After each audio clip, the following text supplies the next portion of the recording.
Hello gents, welcome back to my channel. Today we're going to be making some potions, as you can see here. So how are we going to make these potions and what is the purpose of these potions? Well, they're for DnD, okay? Something as simple as having to swig a potion in order to use it in your character adds a little bit of flavour to the table and also gives it a bit more of a unique feel than just I take a potion, good, you're healed, get on to the next stage. So what things do you need to make potions? Well, you need something to contain them first. For this I have test tubes. Now be warned, with test tubes, these cork stoppers, they don't always remain watertight. So just be careful, have them standing up, don't lie them flat, and you can be well on your way. We also have things like this. That's essences of rosewater in this case. I've got peppermint, I've got salted caramel, lemon. There's a lot of different options in there which can give you different flavours for different potions, which is the plan with this one. And also, just to add a little bit more spice to it, colourings. Every different potion having a different flavour would naturally have a different colour, so you can always add things like that. Now the problem you've got with flavourings, they're oil based. And I will be honest with you, they do not taste nice when taken on their own. I know, I tried them, it was not a fun experience. I remember after taking one of these ones here, I thought I almost died. Genuinely, I thought I was going to die, it was that horrible. How do we get on that? No, that's not water. That's water with sugar. It's not a lot of sugar. I put 2 spoonfuls, medicine spoonfuls, so you're looking like 15 mils into there, and then use hot water to dissolve it, which is now significantly cooled. The sugar should give you enough of a hint to take away the oily sort of feel and texture. Now, when I first made this, I had another plan. It was this. What this is edible glitter, and it works really well in the potion. However, it doesn't tend to last long until it starts to go a bit bad. So if you're planning on making potions in advance for a campaign, don't use edible glitter. If you're making them like the night before, that'll be fine, you can go ahead with that. So we've got 7 different types of potion, 7 different types of, let's do that one again. Okay, so we've got 7 different types of colours, 7 different types of flavourings, and we've got 7 different types of potion. If you take a little bit of a liberal sort of application to them. You've got healing, which is obviously healing, strength based, which are things like hill giant strengths, climbing, those sort of ones. Resistance, which would then be things like potions of resistance, invulnerability, heroism. Elemental, water breathing, fire breathing, gaseous forms. Mental, giving you animal friendship, clairvoyance, mind reading. Movement, which is invisibility, speed and flying. And I've kind of had to drop another one on today, which is size, which is growth and I can never say this, diminutive. I know the last one's a little bit of a stretch, but I got 7, I wanted to use 7, we're using 7. So, how to begin? Well, first thing we do is we take a test tube. Satisfying noise that. And we will start with your flavouring, which in this case is going to be American peppermint, and this one we are doing is strength based. So we take a straw, dunk it in far enough, about there.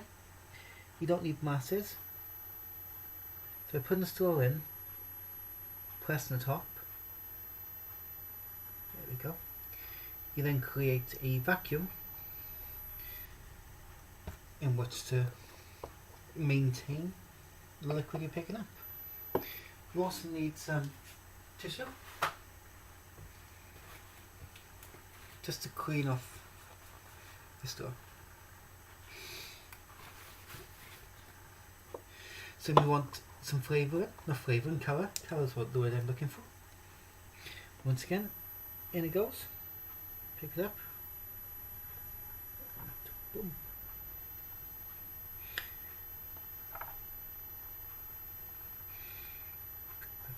Knock. Now obviously with colourings, they can stain.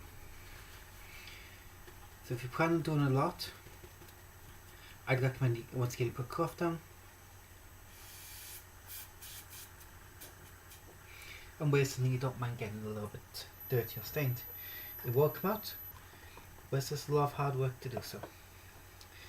Now, for the big part. The use of a simple funnel is key to this.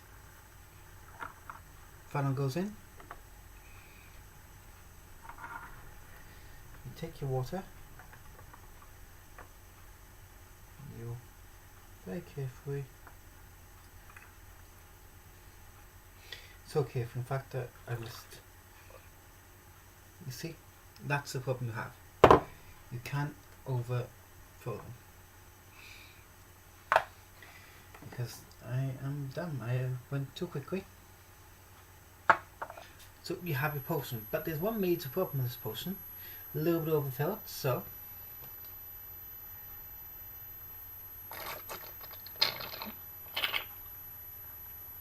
about this fine.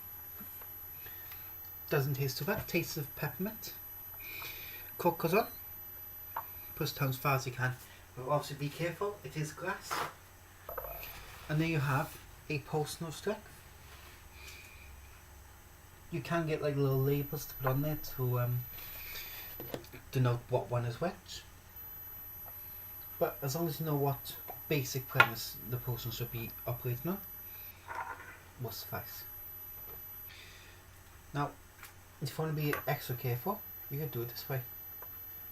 Water first. Perhaps a rounded bowl isn't the best option to use. So we have our water. We can put in strawberry flavouring into this one. So we want pink.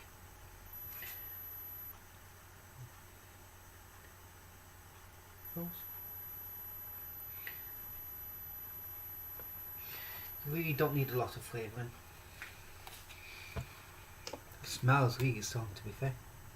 I know you guys can't smell it, but you'll be fine. Do love that opening noise.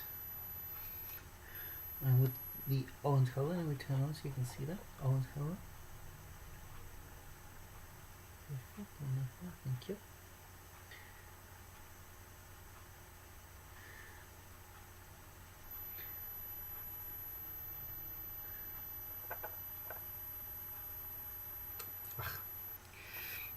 So it doesn't look very good, does it? So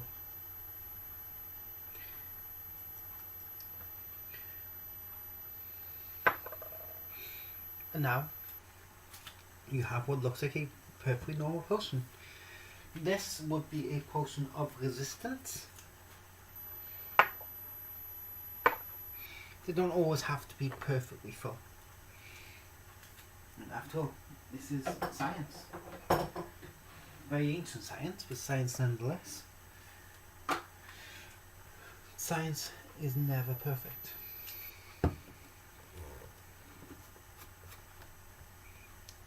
So we will continue along with this.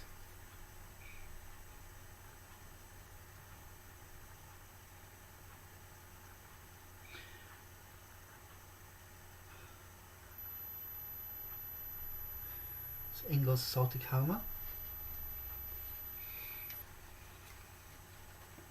Next up we have orange, which is for our elemental potion. So once again, fire breathing, water breathing, gaseous form.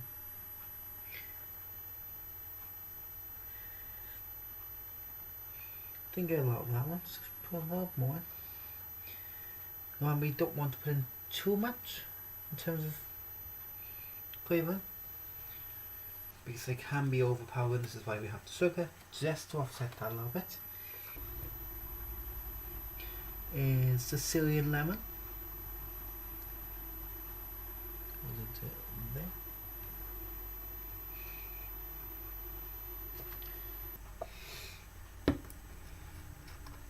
Next up we have vanilla, being our potion of movement.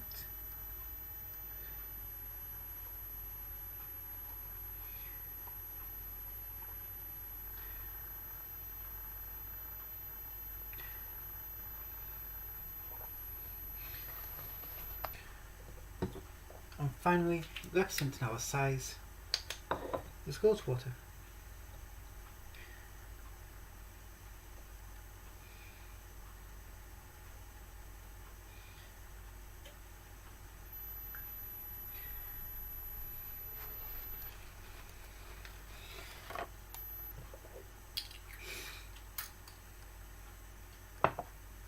So going back to our health potion, we do have red to represent it. Now, I didn't actually want to use red because red's far too typical of a healing colour in. When you pick randomly, it's what it came out as.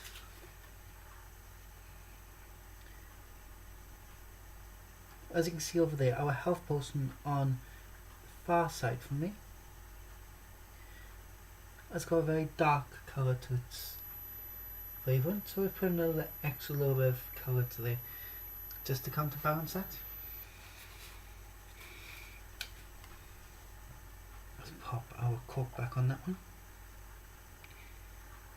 and then a quick thump, thump. And then you have a red health potion, which if you're looking at the pink one, you can see the difference there. It's not massive, but you can see it. And besides, if we do loads of health potions, it won't particularly matter to none too much. Okay. So add to our orange syrup for the elemental, we have yellow colouring. As you can see there, you know our syrup doesn't have that strong a colour presence. And this colour doesn't seem to want to come out.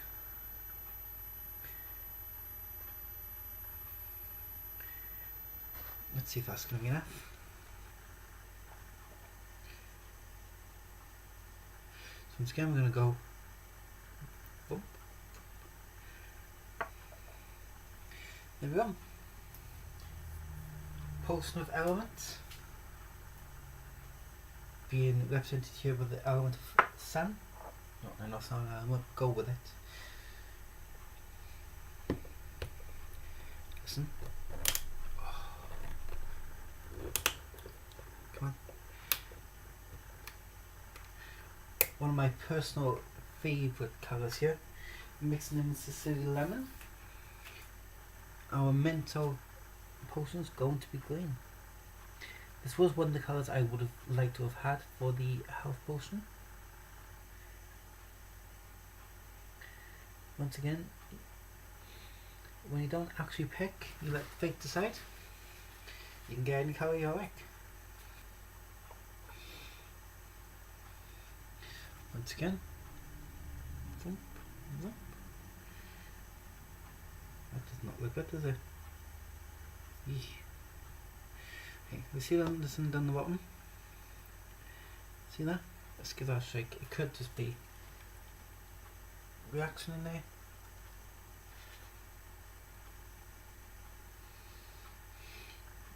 Yeah.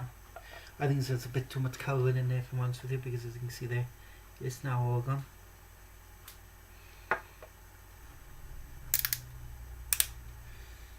Movement is going to be blue.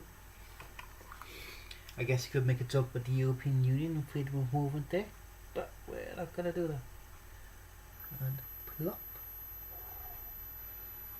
I do love when they plop that nicely. Cork back in. And then bump, bump. Blue. Sit nicely at the back there. And now, last but not least, well perhaps least because size potions aren't exactly the most common thing. You could change into something else. I've only used size because I've used the basic Dungeon Master's guide as to what colours we have, or what potions we have, and how's the most I can get out of it.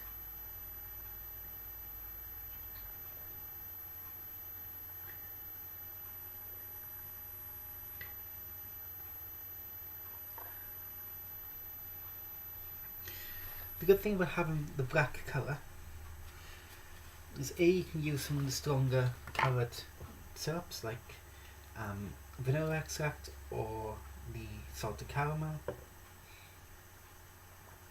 and I have covered up. Then when you look at that, like, how cool does that look?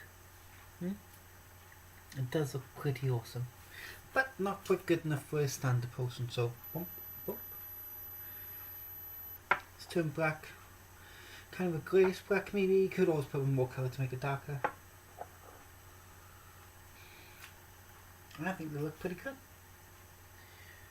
So I'm going to be knocking up a few more of these. I'm going to be making at least 2 of all of them, but we're making a load more of the health potions once again because they are so common. They are needed that much. But thank you very much for watching, guys. I hope you enjoyed the rest of the D&D videos. But this one is done.